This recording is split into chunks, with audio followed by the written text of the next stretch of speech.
नमस्कार, मैं हूं आशुतोष वत्स और आप मुझे देख रहे हैं चर्चा टीवी पर। आप सबका बहुत शुक्रिया हमें ढेर सारा प्यार देने के लिए। वीडियो देखने से पहले अगर आपने हमारे चैनल को सब्सक्राइब नहीं किया है तो सबसे पहले आप हमें सब्सक्राइब कर लें।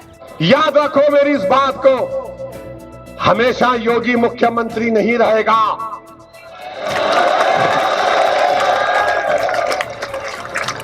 हमेशा मोदी प्रधानमंत्री नहीं रहेगा। और हम मुसलमान वक्त के एतबार से खामोश जरूर है, मगर याद रखो हम तुम्हारे जुल्म को भूलने वाले नहीं हैं। हम तुम्हारे जुल्म को याद रखेंगे। अल्लाह अपनी ताकत के जरिए तुमको निस्तो नाबूद करेगा इंशाअल्लाह ताला। और हम याद रखेंगे, हालात बदलेंगे। जब कौन बचाने आएगा तुमको? जब योगी अपने मठ में चले जाएंगे, मोदी पहाड़ों में चले जाएंगे, हो सकता है या कहीं पर जाकर रहेंगे।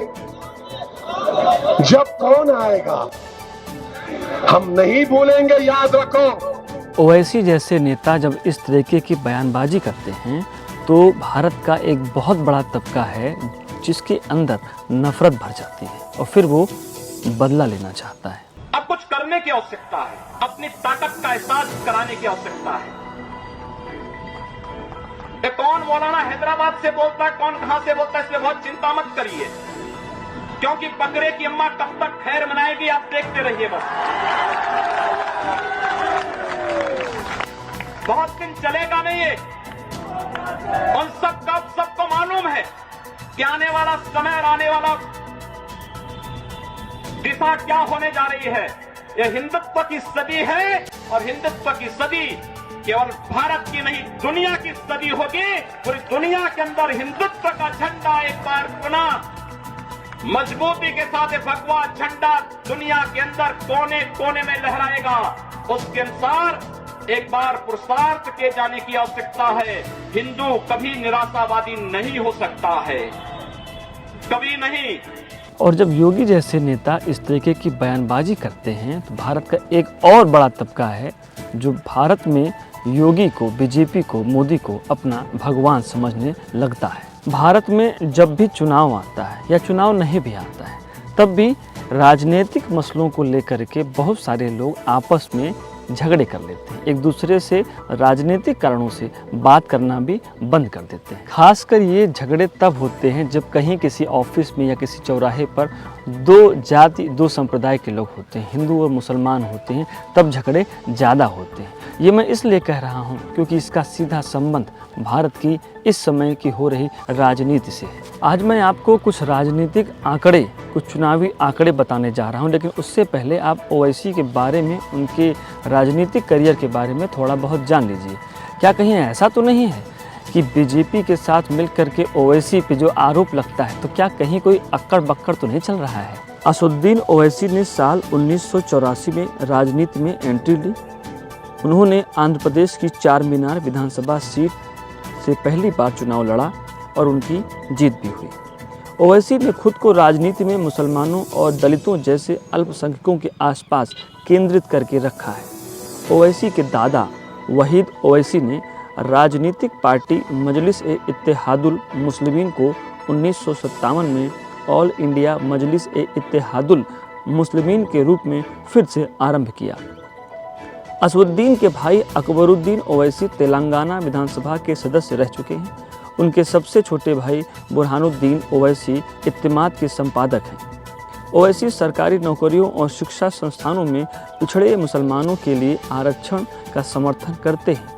वह यह भी कहते हैं कि वह हिंदुत्ववादी विचारधारा के खिलाफ हैं, लेकिन हिंदुओं के खिलाफ नहीं हैं। उनकी छवि एक कट्टर मुसलमान नेता की भी है। उनके समर्थक उन्हें अपना देवता ही मानते हैं। साल 2014 यानी नरेंद्र मोदी के साथ जब बीजेपी आती है, वह देश के प्रधानमंत्री बनते हैं, उसके बाद आपने एक चीज़ अगर गौर की हो तो वह गौर करने वाली बात यह है कि बीजेपी ने कांग्रेस को किनारे करके ऐसी राजनीतिक पार्टियों का नाम लेना मंचों से शुरू किया जो मुस्लिम वोटों को भड़का सकती है। बीजेपी कांग्रेस को दरअसल दरकिनार करना चाहती है। अब यह एक राजनीतिक साजिश है या यह एक कोई इत्तेफाक है? एक आपके यहाँ का बेलगाम नात वाला सांड जो आपने छोड़ दिया, बीजेपी की मदद करता घूम रहा है, उसको यहीं बांध कर रखो।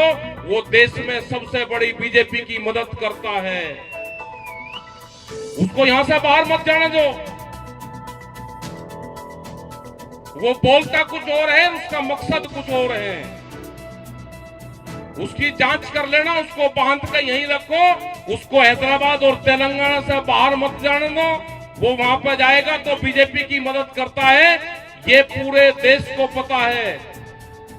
उनको बांध कर रखो, यहाँ बेलगाम सांड है। बयान कुछ और देगा, वो तोड़ फोड़ के काम करते हैं। ए और बी टीम है दोनों, सब देश की जनता जानती है उनको। मैं आपको कुछ आंकड़े बताने जा रहा हूं। जो ओवैसी पर बी टीम भाजपा का होने का आरोप लगता है, क्यों लगता है? कुछ आंकड़े हैं, पहले इनको देखिए। 2022 में उत्तर प्रदेश के विधानसभा चुनाव में ऑल इंडिया मजलिस ए इत्तेहादुल मुस्लिमीन यानी AIMIM ने जोर तो खूब लगाया था, लेकिन पार्टी खाता खोलने में कामयाब नहीं हुई। अक्सर बीजेपी की बी टीम होने का आरोप झेलने वाली ओवैसी की पार्टी के 95 में से 94 उम्मीदवारों की जमानत जब्त हो गई।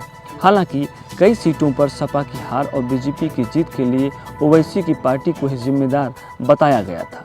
कई सीटों पर बेहद कम मार्जिन से बीजेपी प्रत्याशियों को जीत मिली थी। आंकड़ों पर गौर करें तो कम से कम 8 सीटों पर ओवैसी की पार्टी ने सपा को हराने में बीजेपी की मदद की, ऐसा आरोप ओवैसी पर लगाए गए। ओवैसी ने उत्तर प्रदेश की 95 सीटों पर चुनाव लड़ा था, लेकिन एक भी सीट पर जीत नहीं मिली। आजमगढ़ के मुबारकपुर सीट को छोड़ दें तो 94 सीटों पर प्रत्याशियों की जमानत जब्त हो गई। AIMIM को 4.51 लाख वोट मिले, जो वोट प्रतिशत के हिसाब से 0.49% थे।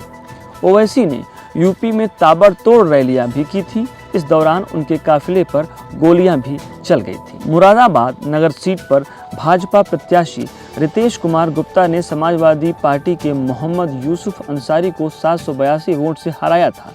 यहाँ AIMIM उम्मीदवार वाकी रशदी को 2661 वोट मिले थे। बाराबंकी की कुर्सी सीट पर भाजपा उम्मीदवार साकेंद्र प्रताप को 217 वोटों से जीत मिली थी, जबकि यहाँ AIMIM के कुमैल अशरफ खान को 8541 वोट मिले थे। चुनाव से ठीक पहले योगी सरकार से इस्तीफा देकर सपा में शामिल हुए धर्म सिंह सैनी को भी सहारनपुर की नकुड़ सीट पर करीबी मुकाबले में हार का सामना करना पड़ा था। यहाँ भाजपा के मुकेश चौधरी ने 315 मतों के अंतर से AIMIM प्रत्याशी को इस सीट पर 3593 वोट मिले थे। जौनपुर की शाहगंज सीट पर सपा के शैलेंद्र यादव 719 वोट से हार गए थे। यहाँ AIMIM उम्मीदवार नायक अहमद खान को 8128 वोट मिले थे। बिजनौर सीट पर भाजपा प्रत्याशी सुची ने रालोद के नीरज चौधरी को 1445 वोट से हराया था। यहाँ ओवैसी के प्रत्याशी मुनीर अहमद को 2290 वोट मिले थे। सुल्तानपुर की इसौली सीट पर AIMIM को 3308 वोट मिले थे, जबकि जीत का अंतर सिर्फ 269 वोटों का था। सुल्तानपुर सदर सीट पर भाजपा प्रत्याशी ने सपा उम्मीदवार अनूप सांडा को 1009 वोट से हराया था। यहाँ AIMIM के मिर्जा अकरम बेग को 5251 वोट मिले थे। भदोही की औराई सीट पर 1647 वोटों से जीती। यहाँ AIM के तेधाई को 2190 वोट मिले थे। आपको बता दें यहाँ भी बीजेपी की जीत हुई थी। भाजपा गठबंधन ने 2022 के विधानसभा चुनाव में 273 सीटों पर जीत तो हासिल की थी, वहीं सपा गठबंधन को 125 सीटों से ही संतोष करना पड़ा था। 10 सीट ऐसी थी जहां सपा की हार जीत का अंतर 200 से 1000 के बीच था। 17 सीटें ऐसी थी जहां हार का अंतर 1000 से 5000 के बीच था। 30 सीटें ऐसी थी जहां हार का अंतर 5000 से 10000 के बीच था। ये आंकड़े तो आपने देखे उत्तर प्रदेश चुनाव 2022 के, लेकिन अब हम बात करेंगे बिहार चुनाव की भी। वहाँ के कुछ आंकड़े हैं, वो जान लीजिए। क्यों वहाँ भी ओवैसी पर आरोप लगा था बीजेपी की बी टीम होने का। जहां तक असदुद्दीन ओवैसी पर बिहार में बीजेपी को फायदा दिलाने का आरोप लगता है, उसका उदाहरण अभी हाल ही में 3 नवंबर को हुए उपचुनाव गोपालगंज विधानसभा सीट पर देखने को मिला। ओवैसी का उम्मीदवार यहां वोट कटवा की भूमिका में नजर आया। गोपालगंज में भी फायदा बीजेपी को ही मिला। गोपालगंज उपचुनाव में आरजेडी उम्मीदवार मोहन गुप्ता को 40.53% वोट मिले थे, जबकि बीजेपी उम्मीदवार कुसुम देवी को 41.6% वोट मिले। चुनाव में बीजेपी ने सीट अपने नाम कर ली। अब जरा असदुद्दीन ओवैसी के उम्मीदवार अब्दुल सलाम के हिस्से के वोटों को देखें तो उनको कुल 7.25% यानी 12,214 वोट मिले थे, जिसमें बीजेपी और आरजेडी की हार जीत का फर्क मात्र 1,794 वोट का रहा।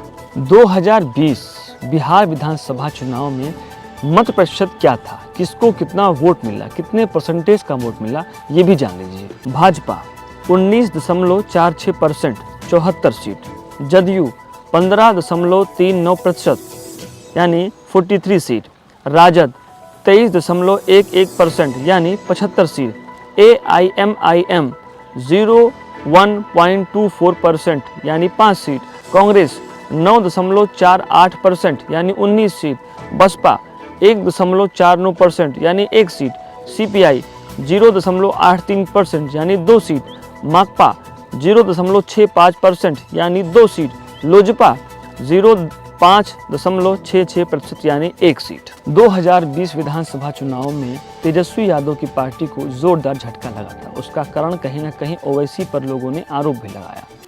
ओवैसी जिन 5 सीटों को जीत करके आए थे बिहार में, वह सभी मुस्लिम बाहुल्य की सीटें थीं। अगर ओवैसी वहां पर नहीं होते तो इसका सीधा फायदा तेजस्वी यादव को मिलता और उनको शायद सरकार बनाने में और आसानी होती, लेकिन ऐसा नहीं हुआ। उसके बाद बीजेपी ने सरकार बनाई नीतीश कुमार के साथ। अब बात कर लेते हैं 2021 में पश्चिम बंगाल में जो चुनाव हुआ था, क्या वहां भी बीजेपी को ओवैसी के कारण कोई फायदा हुआ या नहीं। बिहार के रास्ते पश्चिम बंगाल विधानसभा चुनाव में सियासी राह तलाशने उतरे AIMIM चीफ असदुद्दीन ओवैसी के सारे सपने धराशाही हो गए थे।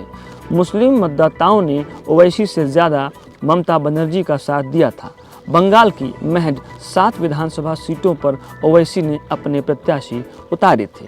असदुद्दीन ओवैसी ने जिन 7 सीटों पर अपने प्रत्याशी उतारे थे, उनमें से एक भी सीट उन्हें नहीं मिली। AIMIM ने बिहार की तर्ज पर बंगाल में मुस्लिम सीटों पर फोकस किया था, लेकिन बिहार की तरह वह मुस्लिमों के दिल नहीं जीत पाए।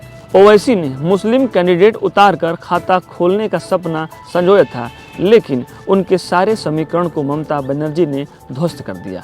इतना ही नहीं, ओवैसी के उम्मीदवारों की जमानत ही नहीं जब्त हुई, बल्कि वे 1000 वोट भी पार नहीं कर सके। इस चुनाव में ओवैसी पर कोई आरोप नहीं लगाया गया था। वजह साफ थी, ओवैसी खुद अपनी इज्जत नहीं बचा पाए थे। अभी हाल ही में गुजरात में विधानसभा चुनाव भी संपन्न हुआ है। वहां पर बीजेपी को भारी बहुमत मिला है। कहा यह भी गया बार बार, और अन्य दलों ने भी, कांग्रेस जैसी पार्टी ने भी आरोप लगाया ओवैसी पर, AIMIM पर, कि ओवैसी के जाने से वहाँ पर वोट बट गए। अरविंद केजरीवाल तो वहाँ पर थे ही, आम आदमी पार्टी तो वहाँ पर थे ही, लेकिन जो वोट कांग्रेस को जाने चाहिए थे वह बट गए और ओवैसी ने एक बार फिर से बीजेपी को फायदा पहुंचाया। यह एक राजनीतिक संयोग है या बस एक राजनीतिक चाल है, या क्या है इसके पीछे। बीजेपी जहां भी भारत में चुनाव लड़ती है, जहां भी उसे लगता है कि यहाँ पे कुछ गड़बड़ हो सकती है, बीजेपी को हानियाँ हो सकती हैं, वहाँ पर ओवैसी पहुँच जाते हैं और ओवैसी के पहुँचने से वहाँ का जो राजनीतिक समीकरण है वो बदल जाता है। बीजेपी के नेता भी मुसलमानों पर कहीं वार करते हैं, राजनीतिक वार करते हैं, और ओवैसी वहाँ पहुँच करके हिंदू वोटों को भड़का देते हैं। मामला साफ साफ, हिंदू का वोटर भड़क करके हिंदुओं की पार्टी यानी कि बीजेपी को वोट दे देती है, ऐसा कहा जाता है। ओवैसी के बयान से जो मुसलमान होते हैं वो बहुत ज़्यादा गुस्से में होते हैं और वो एक बार फिर से ओवैसी की तरफ देखने लगते हैं। बीते कई वर्षों में ये देखा गया है कि बीजेपी जहाँ भी कमज़ोर हो रही थी वहाँ पर ओवैसी आते थे और कहीं ना कहीं ओवैसी के, हालांकि ये राजनीतिक संयोग हो सकता है या ये कोई ऐसी कोई पटकथा तो हम लोग नहीं बता सकते, लेकिन ऐसा हो रहा है। बीजेपी पर हमेशा और ओवैसी पर यह हमेशा आरोप लगता रहा है कि यह दोनों लोग मिल करके एक मैच खेलते हैं, जिसका फ़ायदा बीजेपी को मिलता है। आपको हमारा यह वीडियो कैसा लगा हमें कमेंट बॉक्स में जा करके हमें ज़रूर बताएं। अगर आपने हमें अभी तक सब्सक्राइब नहीं किया है तो आप हमारे चैनल को सब्सक्राइब करें। वीडियो पसंद आया हो तो शेयर करें। शुक्रिया।